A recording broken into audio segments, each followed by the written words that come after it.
We're talking with Jim Carafano of the Heritage Foundation. So, Jim, let's talk about the strategic and tactical implications of all of this. So on a tactical level, obviously, the real rationale for our continued presence in Afghanistan was not nation building. It was to present the face against terror that we needed. We had bases at Bagram. We had air bases. We were fighting in concert with the Afghan military in order to take out terror bases. We were killing thousands of members of the Taliban every year. And we were certainly prohibiting the ability of al-Qaeda to establish any sort of workable base inside Afghanistan. I think they were down to maybe a couple of hundred guys inside Afghanistan. And now that capacity is simply gone. We're not going to have any air bases in Afghanistan. We're not going to have any air bases in Pakistan either, because the Pakistanis just couldn't deal with the Taliban. So that means that our closest air support is going to be hundreds of miles away. We're going to be back to firing cruise missiles at random into camels' butts.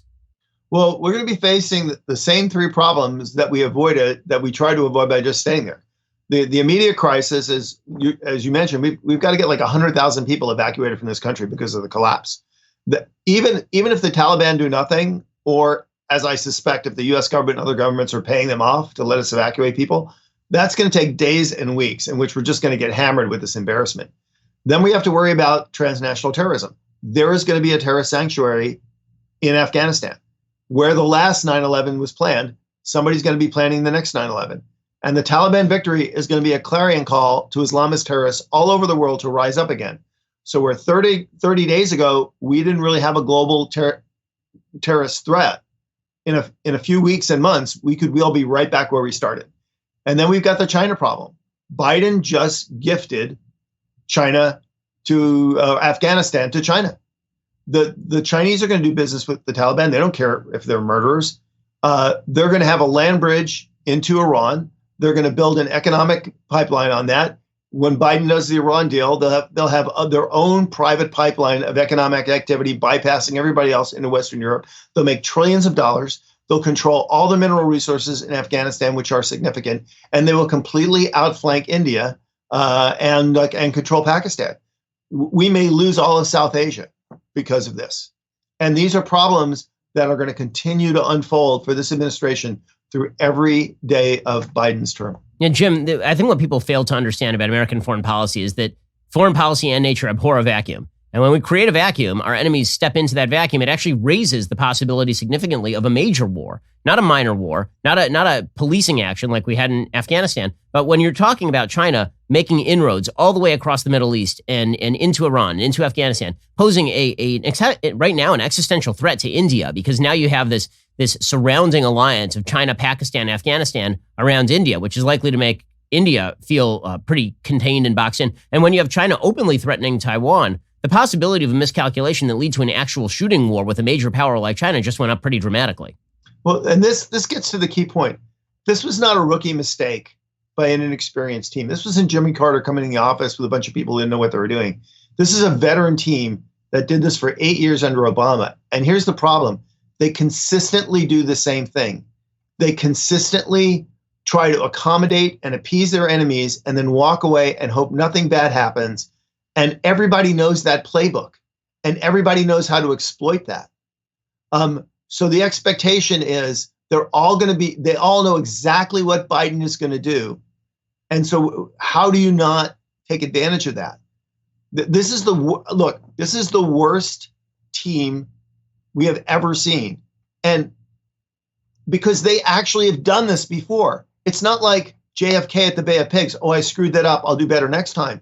They keep getting it wrong because it's exactly the same people doing exactly the same thing.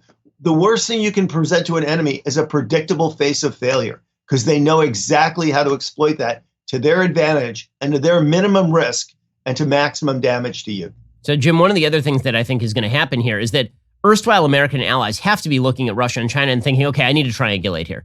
I need to do something to triangulate. If you're the Saudis and you're watching the United States make overtures to Iran, or if you're Israel and you're watching the United States pressure you to make concessions to Hamas and the Palestinian Authority, simultaneously withdrawing all support from American allies in Afghanistan and leaving them to be murdered. Because let's face this, the chances are that tens of thousands of people who allied with the United States over the course of the last 20 years are about to meet their deaths. At the very least, tens of thousands of people will be tortured. At the very least, millions of women will be forced back into bags and then into the basement. And if you're an American ally, especially in a dangerous part of the world, you got to be thinking to yourself, okay, why wouldn't I try to make some sort of deal with the Chinese to buy them off? Why wouldn't I try to make some sort of deal with the Russians to buy them off and at least keep them off my back? So we're going to see a lot more balancing.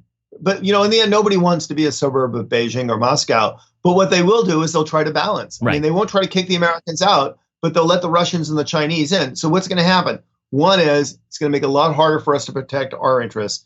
And the other one is it's going to be much, much more unstable and much more difficult to manage. So the irony here is Biden was looking to get out, but all the problems that he was facing are going to be there. They're just going to be harder to deal with. And he potentially has created a cascading new series of problems to deal with.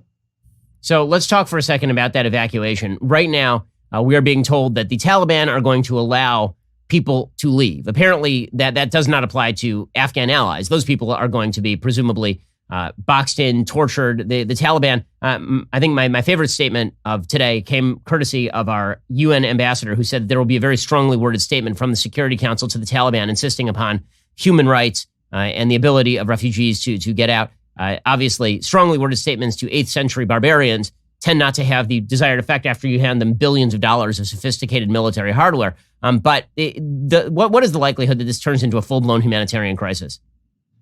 Well, the Taliban are trying to put a very pretty face on this, and they're actually being abated by the leftist press and voices in America who are essentially trying to use this as normalizing the Taliban. And in some ways, that's designed to kind of weaken and excuse Biden's failure. So, look, the Taliban, they're not so bad.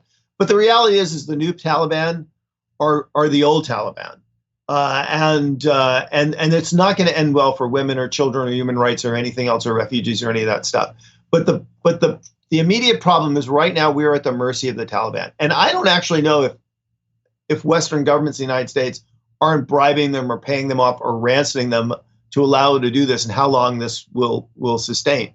But make no mistake, the Taliban in the end are going to be the same people that ruled before, and they're going to do the same things. And the one thing I worry about is, look, under the best case scenario, it's going to take days and weeks to get these people out there. It's going to be ugly and not pretty. And then the refugees may never get out. But there will be an effort to normalize the Taliban and say, look, they're cooperating. They're setting up a government. These guys are not so bad.